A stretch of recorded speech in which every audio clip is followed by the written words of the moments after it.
ನಮಸ್ಕಾರ. ಜಗತ್ತಿನ ಅತಿ ವೇಗವಾದ ವಸ್ತು ಯಾವುದು ಗೊತ್ತಾ?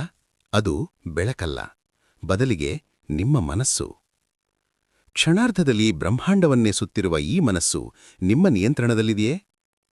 ಆಚಾರ್ಯ ಚಾಣಕ್ಯರು ಹೇಳ್ತಾರೆ, ಯಾರು ತನ್ನ ಮನಸ್ಸನ್ನು ಗೆದ್ದಿದ್ದಾನೋ ಅವನು ಇಡೀ ಜಗತ್ತನ್ನೇ ಗೆದ್ದಂತೆ. ಆದರೆ ದುರಂತವೆಂದರೆ ಇಂದು ನಾವು ನಮ್ಮ ಮನಸ್ಸಿನ ಗುಲಾಮರಾಗಿದ್ದೇವೆ. ಚಂಚಲವಾದ ಮನಸ್ಸನ್ನು ಕಟ್ಟಿಹಾಕುವುದು ಹೇಗೆ? ಅಸಾಧ್ಯವಾದದನ್ನು ಸಾಧಿಸಲು ಮನಸ್ಸನ್ನು ಸಿದ್ಧಪಡಿಸುವುದು ಹೇಗೆ?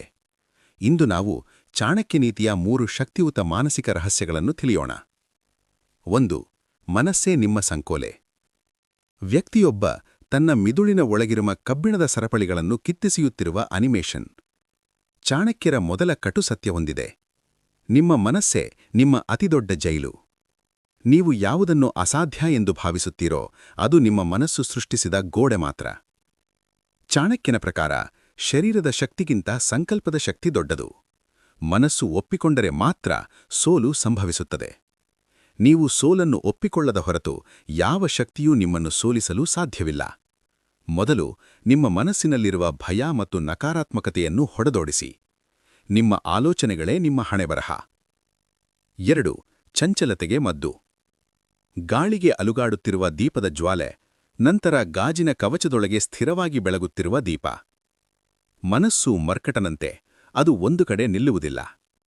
ಚಾಣಕ್ಯರು ಹೇಳುತ್ತಾರೆ, ಅಭ್ಯಾಸ ಮತ್ತು ವೈರಾಗ್ಯದಿಂದ ಮಾತ್ರ ಮನಸ್ಸನ್ನು ಸ್ಥಿರಗೊಳಿಸಲು ಸಾಧ್ಯ. ಯಾವಾಗಲೂ ಒಂದೇ ಕೆಲಸದ ಮೇಲೆ ಗಮನವಿಡಿ. 10 ದೋಣಿಗಳಲ್ಲಿ ಕಾಲಿಟ್ಟರೆ ಮುಳುಗುವುದು ಖಚಿತ. ಚಾಣಕ್ಯರು ಚಂದ್ರಗುಪ್ತನ ಮನಸ್ಸನ್ನು ತೀಕ್ಷ್ಣಗೊಳಿಸಲು ಕಠಿಣ ಶಿಸ್ತನ್ನು ಬಳಸುತ್ತಿದ್ದರು. ಜೀವನದಲ್ಲಿ ಒಂದು ದೊಡ್ಡ ಗುರಿ ಇದ್ದರೆ ಮನಸ್ಸು ಅನಗತ್ಯ ವಿಷಯಗಳ ಹಿಂದೆ ಓಡುವುದನ್ನು ನಿಲ್ಲಿಸುತ್ತದೆ. ನಿಮ್ಮ ಮನಸ್ಸನ್ನು ನೀವು ಕೆಲಸ ಹಚ್ಚಿದರೆ ಅದು ನಿಮಗೆ ಕೆಲಸ ಹಚ್ಚಿ ಹೈರಾಣು ಮಾಡುತ್ತದೆ.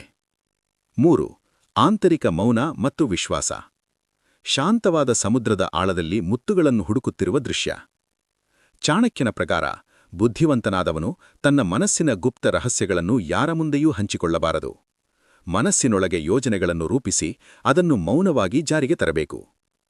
ಆಂತರಿಕ ಮೌನವು ನಿಮಗೆ ಅದ್ಭುತವಾದ ಆತ್ಮವಿಶ್ವಾಸವನ್ನು ನೀಡುತ್ತದೆ. ಯಾರು ತನ್ನ ಮನಸ್ಸಿನ ಉದ್ವೇಗಗಳನ್ನು ಹತ್ತಿಕ್ಕಬಲ್ಲರೋ ಅವರು ಅತಿ ಕಠಿಣ ಸಂದರ್ಭದಲ್ಲೂ ಸರಿಯಾದ ನಿರ್ಧಾರ ತೆಗೆದುಕೊಳ್ಳಬಲ್ಲರು. ನಿಮ್ಮ ಮಿದುಳು ನಿಮ್ಮ ಆಯುಧವಾಗಲಿ, ದೌರ್ಬಲ್ಯವಲ್ಲ. ಮನಸ್ಸು ನಿಮ್ಮ ಗುಲಾಮನಾಗಿದ್ದರೆ ನೀವು ಸಾಮ್ರಾಟ. ನೀವು ಮನಸ್ಸಿನ ಗುಲಾಮನಾಗಿದ್ದರೆ ನೀವು ಭಿಕ್ಷುಕ. ಚಾಣಕ್ಯನ ಈ ಮಾನಸಿಕ ಸೂತ್ರಗಳು ನಿಮ್ಮ ಬದುಕಿಗೆ ಹೊಸ ದಿಕ್ಸೂಚಿಯಾಗಲಿ. ನಿಮ್ಮ ಮನಸ್ಸನ್ನು ನಿಯಂತ್ರಿಸಲು ನೀವು ಮಾಡುತ್ತಿರುವ ಪ್ರಯತ್ನವೇನು? ಧ್ಯಾನವೋ ಅಥವಾ ಶಿಸ್ತಿನ ಜೀವನವೋ? ಕಮೆಂಟ್ನಲ್ಲಿ ತಿಳಿಸಿ. ಮಾನಸಿಕ ಒತ್ತಡದಲ್ಲಿರುವ ಅಥವಾ ಗೊಂದಲದಲ್ಲಿರುವ ನಿಮ್ಮ ಗೆಳೆಯರಿಗೆ ಈ ವಿಡಿಯೋ ಶೇರ್ ಮಾಡಿ, ಅವರಿಗೆ ಮಾನಸಿಕ ಧೈರ್ಯ ತುಂಬಿ. ಸಬ್ಸ್ಕ್ರೈಬ್ ಆಗಲು ಮರೆಯಬೇಡಿ. ಮನಸ್ಸನ್ನು ಗೆಲ್ಲಿ, ಜಗತ್ತನ್ನು ಗೆಲ್ಲಿ.